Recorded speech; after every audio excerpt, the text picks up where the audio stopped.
Hello everyone. The topic for today is rental property repairs versus renovation.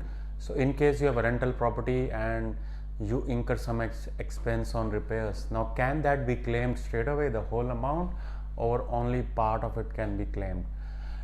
Well, it all depends what kind of repair is that. So repair basically means if you have fixed something. For example, if the water is leaking and you fix that like if you fix that tap, then it's a repair. You have not replaced that tap, you have fixed that, you have repaired it, you have not replaced it.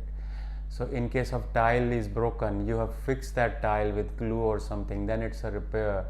On the other hand, if you have replaced all the tiles with brand new tiles with so that is a renovation, that is a capital expenditure, and it can be claimed, but only a part of it. It will be some amount will be claimed as a depreciation. The whole amount cannot be claimed in your tax return. It will be claimed in your few years. So first year you will claim some part, second year, third year, fourth year. This is how you claim your capital expense in your rental property.